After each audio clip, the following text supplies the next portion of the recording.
The culture of self-restraint. The great merit in fasting is that it trains men and women to refrain from following their desires and instead always bow to reason. Fasting, in some form or the other, is a part of every religion. In Islam, it's called roza. The Arabic equivalent of roza is Saum. Saum literally means abstinence, that is, to refrain from doing something. The 9th month of the Hijri calendar is called Ramadan or Ramzan. It has been specifically chosen for fasting. Fasting during the month of Ramadan is obligatory for every Muslim, with some exceptions.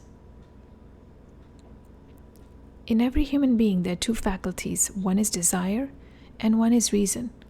In all matters, individuals have to decide whether they follow their desire or reason. The great merit in fasting that it trains humans to refrain from only following their desires and instead force them to think of reason. That is the spirit of Psalm.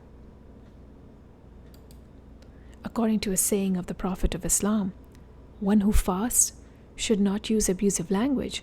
If someone abuses him or her, they should say, "I'm fasting." Islamic fasting is more than just abstaining from food and drink. The actual spirit of fasting is to refrain from negative thinking, negative language, and negative action. Self-control, far from being a negative or passive action, has great value in human behavior. In life, majority of the occasions one sees when one should refrain from action, and then a minority of occasions where one should take action. That's the formula of success for both individuals and society. Self-control is integral to social ethics. If you were living alone on an island, there is no need for any control because there is nobody else present. But when you are living in a society, you have to give consideration to others.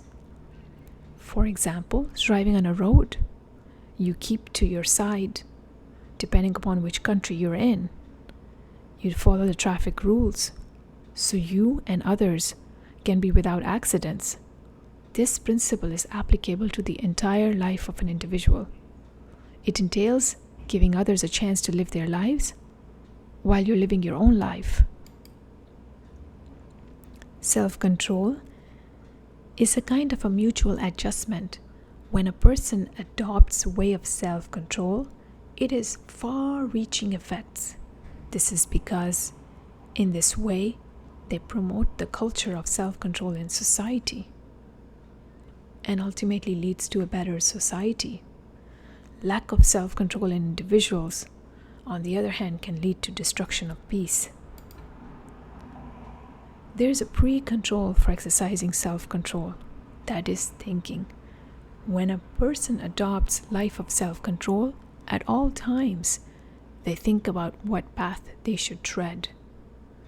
Only after considerable thought do they plan out their course of action.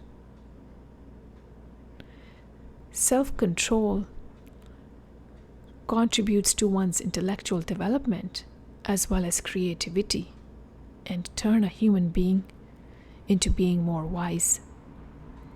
In Islam, fasting is worship, and worship is for God. But fasting is a special kind of worship that, although this is for the sake of God, is also for the sake of humans.